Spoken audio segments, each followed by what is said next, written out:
I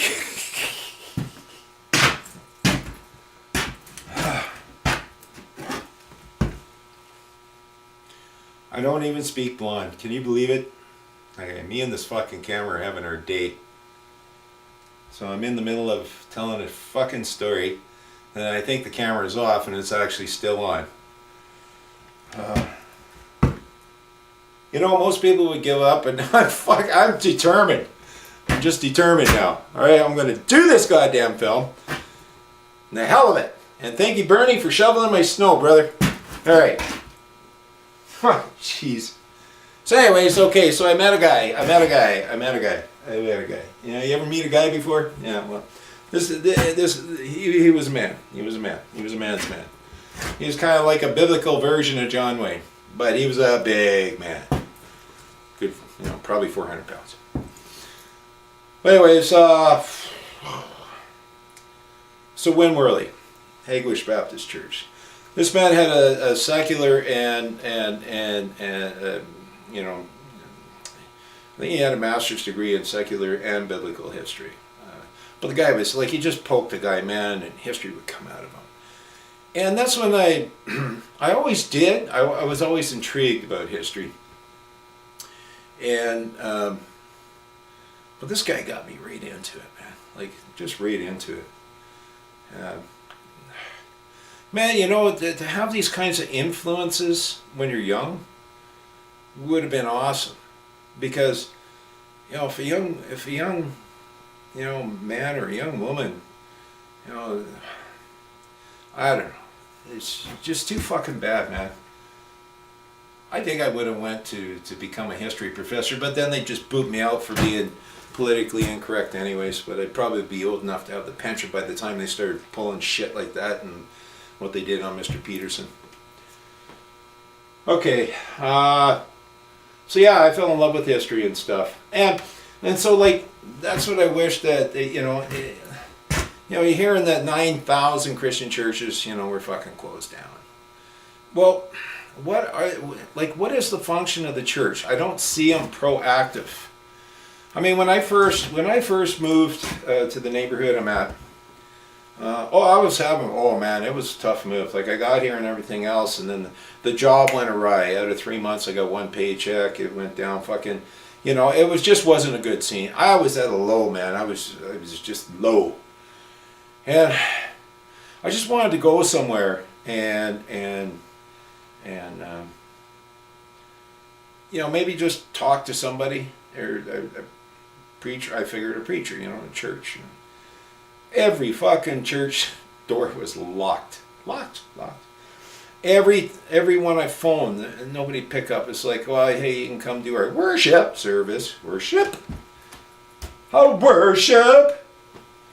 You know, blah, blah, blah, blah, blah, blah, at this time and that time. So there was no one there. I was a stranger in the new neighborhood, and all I did just wish to do was talk to somebody. Now, a buddy of mine, the Catholic Church was open. Catholic Church wasn't locked. There was a buddy of mine went through the same thing, same town, and he walked right into his Catholic church. Doors open. So sometimes, you know, because we are of mankind, I mean, we have emotions, we have a mind, we have a will, we have a soul, spirit, and a body. You know, we're a complex being, you know.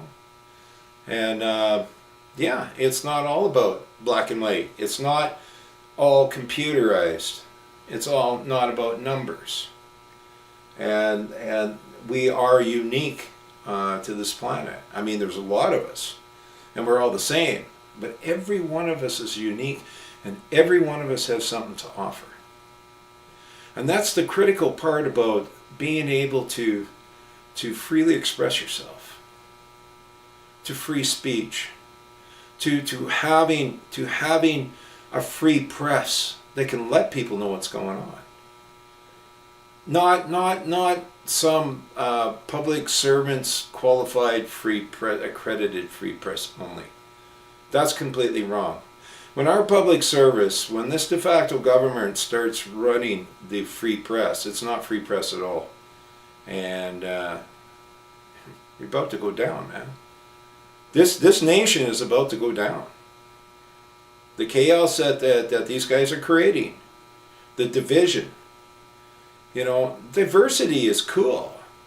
But using diversity to divide a nation is just, it's an old story, man.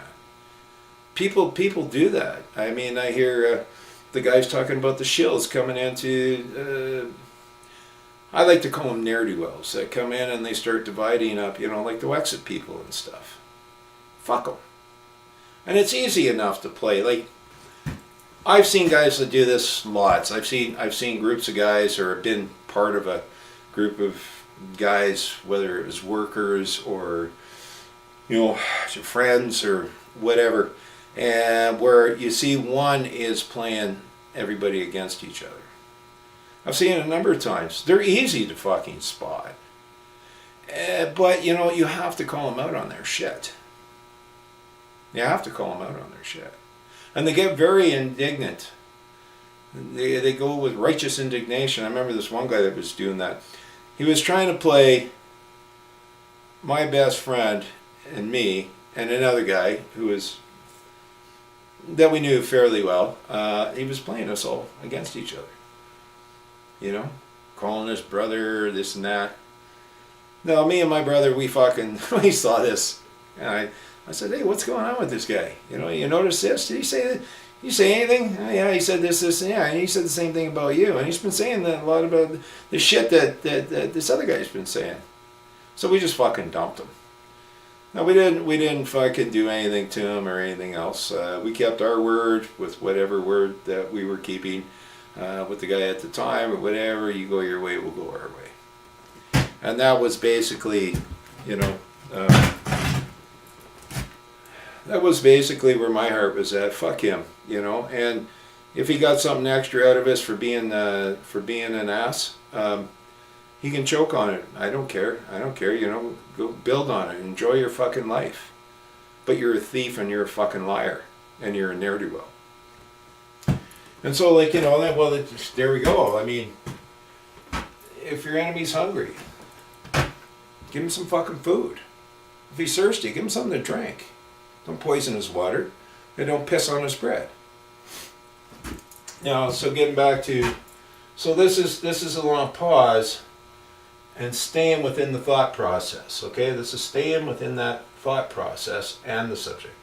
So give him the drink. Now we're going to stay within the subject because of the colon, but we're going to change the thought process. So this doesn't actually. See, this and this, it might be within the same subject, but it's a completely different thought process because of this.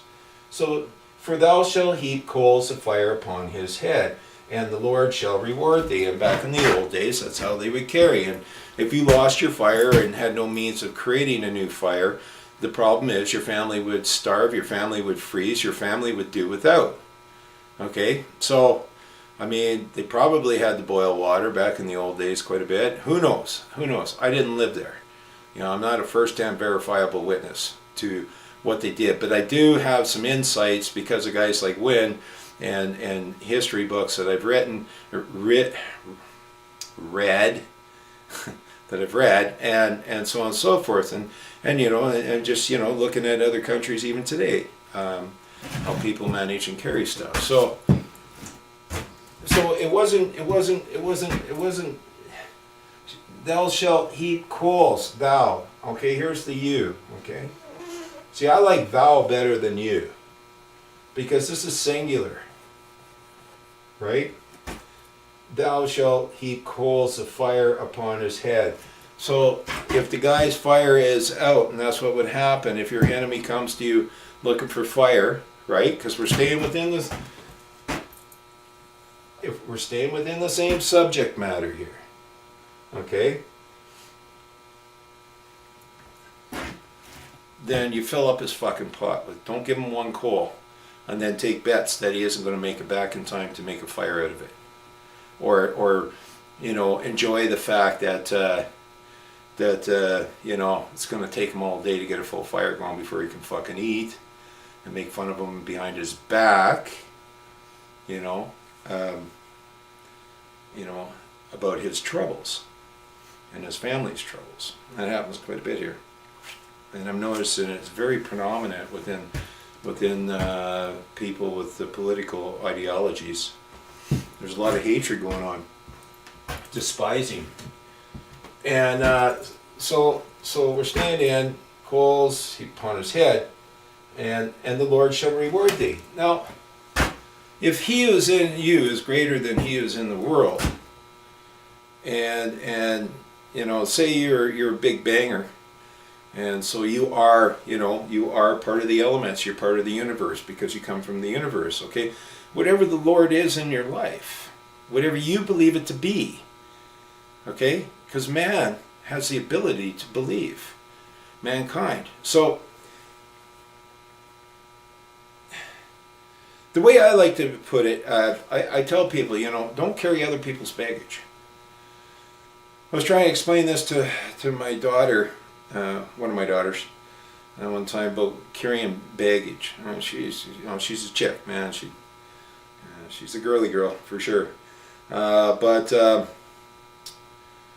I don't think she quite got it. I've brought it up a couple times, you know, just instances in her life. But the thing is, when you start carrying, you know, you're fucking, you know, you weren't designed to carry everybody else's fucking baggage to begin with, because you're not God, right? And just because people heap shit on you, you know, doesn't mean you need to carry it. You know, thanks, but no thanks. So you don't need to carry the hatred, the burden, carrying the hatred and ill feelings towards others, the hatred for Jughead or Trudeau or, you know, who's that chick? I am righteous, look at me. Christine Freeland, that's the one I'm thinking of. You know, carrying hatred for these traitors and these government actors, pseudo public servants, is not a good way to live, because what it's going to do is it's going to bring you down, man. It's going to affect your mind, your will, and your emotions. It's going to affect your soul, your spirit, and your body. But if you notice, okay, so you shall heap coals of fire upon his head, and the Lord shall reward thee. So, you know, make sure that you're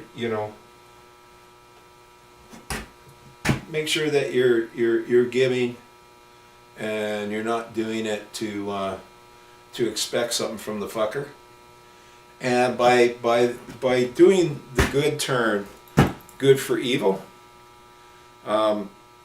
you're actually dislodging a lot of the baggage that we all carry, that we all end up carrying because of society and because of all the bullshit that's going on, and the chaos that our public service is creating to divide this country so they could remake us into something that we are not intrinsically, that we just fundamentally are not, you know. And so that's why it hurts so much. But anyways, all this shit just starts bearing down, man. It's a burden. You know, you end up being a beast of burden rather than a man who's free, or those of mankind that are free. Now the period's right here, okay? That's the end of that. And when I brought this up, this comes with it.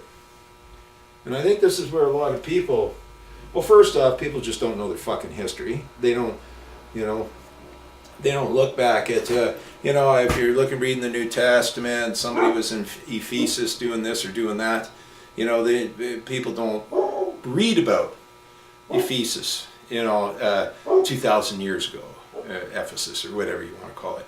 People don't read about Rome 2,000 years ago, or Rome's court system 2,000 years ago, or, you know, the difference between citizen and a non-citizen, and indentured slavery. People just don't read the shit or the customs. So you're sitting there, and it's like the old days. You know, a lot of people died and were tortured, or were benefited with torture to come clean, to change their minds before they got killed by the establishment, the last establishment that started ruling, that was ruling kind of like these guys wish to rule on us now. And you know, a lot of people died to get this book in the common man's language of you know, the people of the day within that nation, and which would have been England at the time. And so getting it in English, because right now we sit in church and we listen to this guy and, oh, it's lovey-dovey, lovey-dovey, lovey-dovey, and I'm going to read, you know, I'm going to explain this to you, but because the people in the pews are too fucking lazy to do only, you know, of their own research. You can't just study, you know, the Bible. If the Bible's talking about something, or the Bible talking, listen to me now. But if you know, one of the books of this good book, you know, read a certain way, I believe it's imperative. Well, you know, just do a quick research of the customs of the people of the day within that nation, and then that brings this more to light, right? So it just makes sense. But we're a lazy and gainsaying generation, so we just want to be spoon-fed fucking chocolate cake and go from there. And just, you know, we have righteous indignation. That's enough. You know, to hate, we got our excuse for hate. And that's what's going on all over the fucking place here. So the north wind driveth away rain. So I had a meteorologist explain it to me one time. When the north wind comes down, we get very little precipitation, because when the cold drives out the warm air, it creates very little precipitation. But when the warm air hits the cold, it causes a reaction for a lot of precipitation. So, you know, when our south wind starts blowing, that's why spring rains. You know, the south wind starts blowing, and we get a lot of rain in the spring. As an example, you know, so now that's the chill, man. The north wind, that's the chill, right?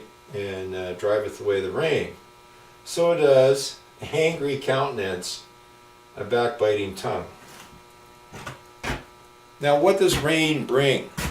Rain brings fruit and blossoms. Rain brings the changing of the season. You know, we get rain spring and fall.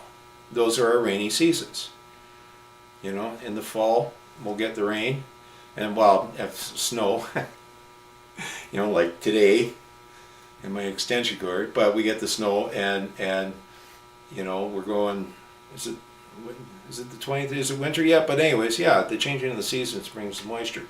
And so in the spring, you know, the changing of the seasons. So if you wish to change things up, I mean, if you're happy hating people, if you're happy carrying and baggage, being a beast of burden and allowing your countenance to be brought down, just be a cunt. You know, just go ahead and be a cunt, and don't help out your fellow man. Don't help out your enemy. Don't do good to those that despise you. You know, you have the freedom to choose, right?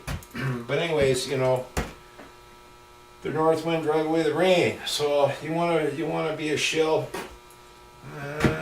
go ahead.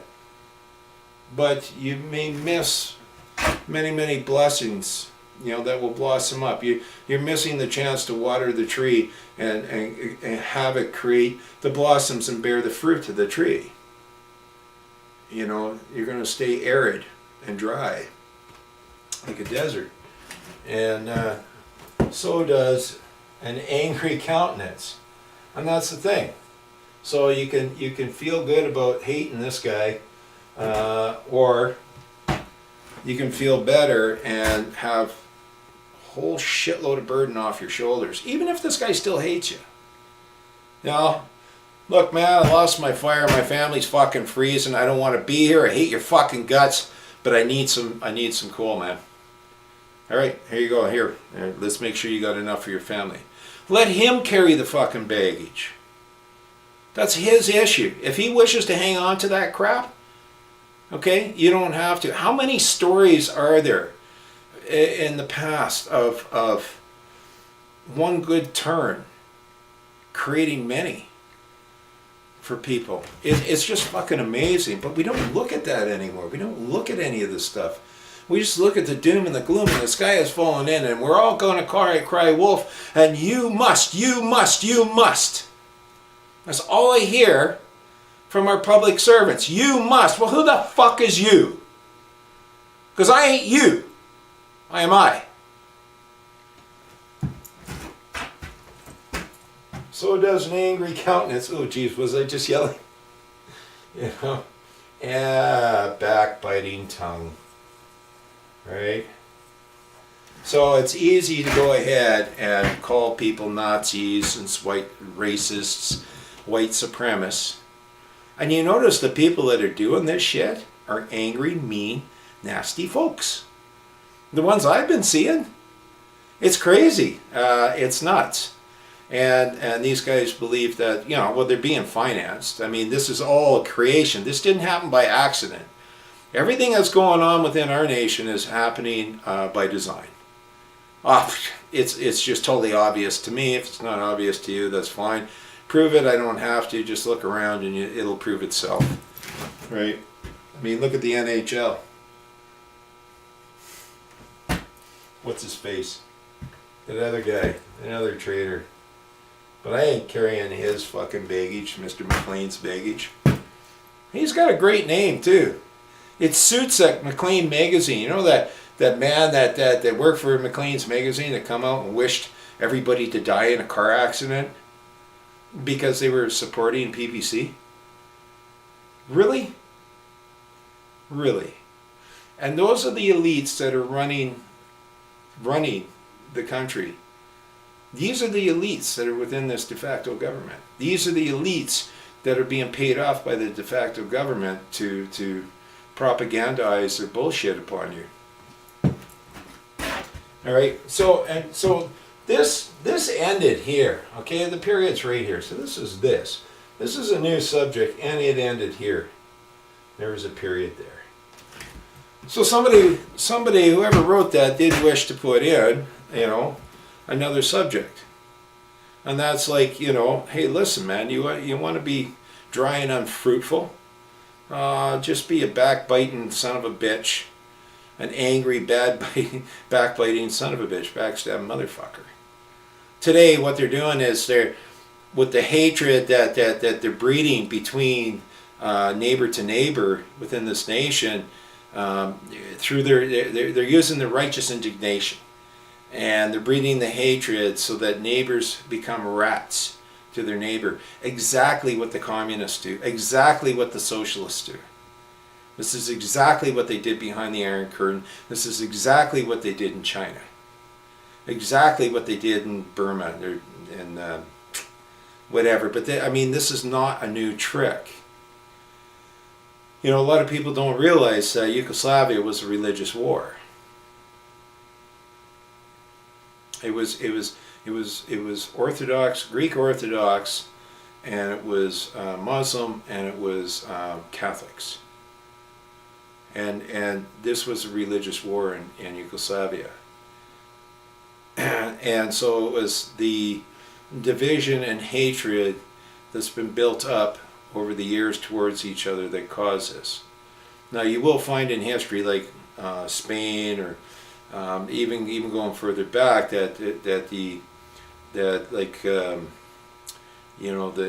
Catholic Church, like Rome, has teamed up with the Muslims in times past to attack the Jews.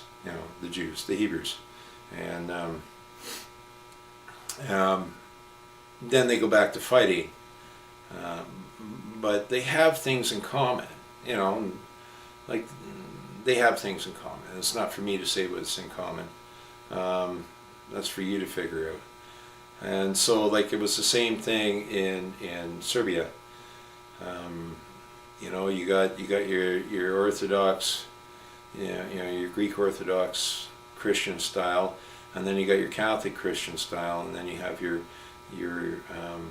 Muslims. And so whenever there was a three-way fight, the Muslims would get together with Catholics and attack the Greek Orthodox. believing folks. Not a good word. Pretty country though, from the pictures I've seen. Yeah, pretty country. We got a pretty country. South America's got all kinds of beautiful countries, but yet they have so much to spare. There's so much, so much wealth. Like in Africa, what a wealthy country. What a wealthy land. What a wealthy continent. South America, what a wealthy continent. But look how they're run. And it's how they're run that's keeping the people down. And keeps people in poverty and keeps people in hatred and disease going and so on and so forth. We have to look at our establishment, and the difference between them and us is they are they belong to the state, okay? The state rules, whereas we have a common law land where the state presents on behalf of the people. They are the public servants. Down there, the public are the servants of the government, and this is why France isn't going anywhere. But this is also why the elite lose their heads in guillotines too, because people just get pushed to the point where they say, "Fuck it, we're done with you." Okay, so all you elitists are going to go. So and it's happened over and over in history. We don't need to come to that position here. What we need to do is get control over a public service. Well, how do you do that? Well, we need to change things up. And by the first thing, Articles of the Bill of Rights of the Constitution of Alberta need to be written. Articles of the Bill of Rights of the Constitution, of and by and for the people. Get that down. Promote that. Do town halls. Go for every town. Get something written up. Who's going to write something up? You want to donate to me, and I'll write it up, and I'll go promote it, and you cover my gas and my mortgage payment while I'm gone. I'll do it. Absolutely. One man crying in the wilderness? You bet. Fucking A. So I wanted to correct my bad interpretation of the scripture, and I did want to take advantage of showing you proper grammar, that it came from an actual book of scholars that wrote the fucking thing. And just to give you guys an idea. And what I think they did was they like to throw this in to make this look like you're sending somebody to hell because you treated them well, even though they hatefully despise you, even though they're your enemy. And that's not necessarily true. What I believe it actually means is there's a way, it's a doorway to open up for peace. I mean, look at Gideon. One good turn did another, and that Philistine man, who was a wealthy man with his estate, when David's own people were after him, he took refuge with the Philistines and had favor with this man. I can't remember what the good turn was, but they got along and they were friends. Just because they're different. The Philistine had his gods and he has his customs. And just because David has his God and had his customs didn't mean they had to be fucking enemies. And so, there you go. And so when David's own people, his own king, were coming after him, he found refuge there where they couldn't touch him. Did David hate? Did he give his king hate? For the king giving him hate? Because the king Saul was giving him hatred for good. Because of jealousy and rage and all these demonic fucking, emotions building up in him, convincing himself, to the point of losing his mind. And is that what carrying hatred does to a man? Or mankind? Does that cause us to lose our minds? Are we losing our minds within this nation because of all the hatred that we've been told? I've been told that I have to hate Quebecers because they're different and they hate me. Am I told I have to hate my native cousins because they're different and they hate me? I don't have to hate anybody. Now, I don't have to agree, and I can stand my ground forcibly.